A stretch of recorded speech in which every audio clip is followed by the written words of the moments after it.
and actually wears a balaclava in the video. That's how bad it is. So take it away, mysterious contributor. Cringe. Cringe.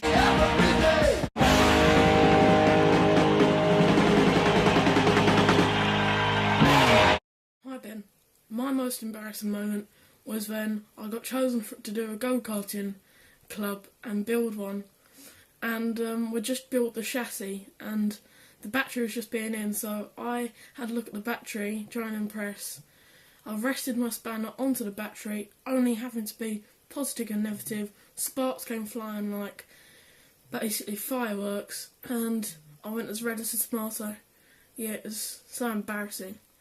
Yeah, so that's my most embarrassing moment. Keep up the brilliant books, Ben. See ya. Cringe. Cringe.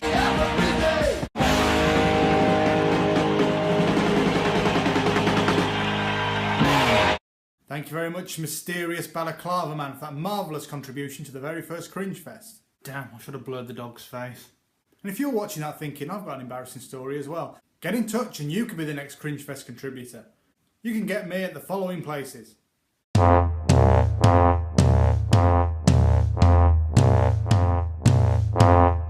And the details of Mystery Balaclava Man will be in the description below if you'd like to check out his marvellous blog. Anywho, it's time for the main event of today's Vlogging a Dead Horse.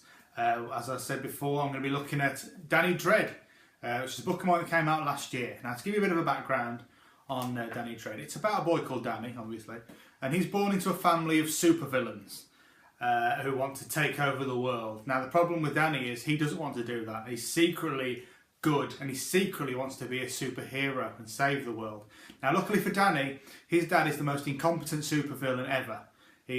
Every scheme fails, they're all ridiculous, and he's never had to bother, really, whenever Dad's been off on one of his schemes, until Dad hires a new assistant called Malevolo, who is pure evil, and may help Dad, for once, be successful. Now, their idea is to jump out of their evil spacecraft on a bungee rope, pick up some sort of world leader, a president or a prime minister or something, take them back to the lair and brainwash them into starting World War III. I should point out that when I wrote this, the idea of World War III seemed ridiculous. Now, the bit I'm going to read to you is a bit where Danny has snuck onto the ship Malevolo built and tried to find a way to stop all this happening, but then Malevolo discovered him just as it was about to happen, and stuff's about to go down. Chapter 28. Danny! Dad cried as Malevolo led him into the cockpit. You're here! Yes, he is, Master, said Malevolo. The question is, how? You left the door open, said Danny. Impossible! Malevolo screeched. Dad gave Malevolo a look. I mean, yes. That must have been what happened, said Malevolo, his piggy eyes never leaving Danny's face. Silly me. However, it does not explain why I found him hiding in a cabinet. Dad raised an eyebrow at Danny. Danny scratched the back of his head. I was in there because I wanted to surprise you. That's it. Surprise. Dad's frown broke into a smile. A mixture of guilt and relief swirled in Danny's gut. Anyway, come, my boy. Dad hopped to the back of the room. You're just in time to help us make history. Dad let rip with his best maniacal laugh. Danny tried to force one too, but his heart wasn't in it.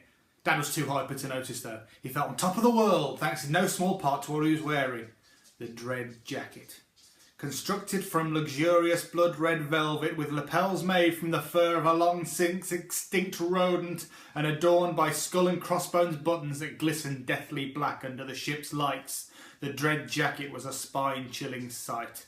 It had been handed down from generation to generation. Zoltar Dread wore it when he blew a hole in the side of that volcano, and it still had the scorch marks from when Peregrine Dread started the Great Fire of London. The sight of this jacket had brought fear to millions over the centuries, and if Dad Dread had his way, he was about to do it all over again.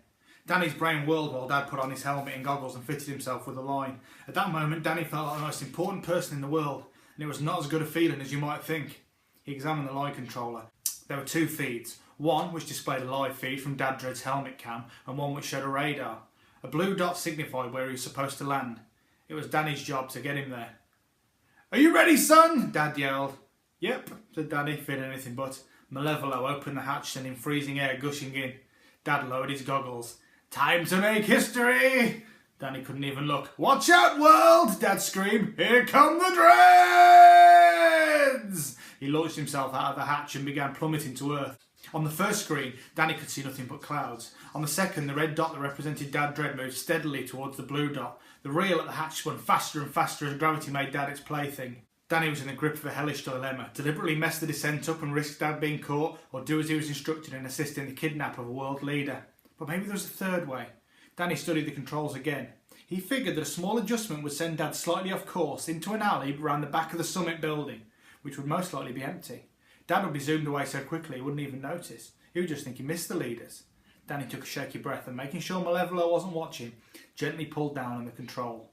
On the first screen, skyscrapers came into view. Danny's heart raced. Here we go. The big moment. He pulled down again, sending Dad coasting over the skyscraper and down the other side. The radar showed the red dot going off course. Danny punched the rapid descend button and Dad plunged even faster. An orange light flashed on the panel. Approaching ground. Danny gulped and hit the stop descent button. He left exactly 1 second before hitting return line. He braced himself for the fallout when Dad got back. The accusations, the shouting, the 24-hour assault which followed every failed scheme. He could cope with that. The alternative was unthinkable.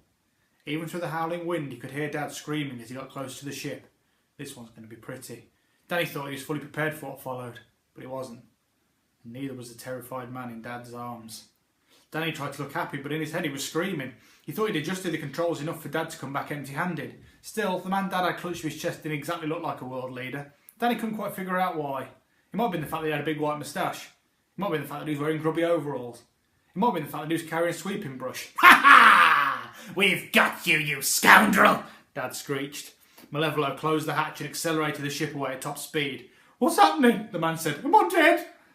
Dad cackled, laying on the supervillain routine really thick. "No, but you'll soon wish you were. Of which country do you claim ultimate supremacy?" "What?" Must not be an English-speaking country," said Dad. "I'll have to try another way."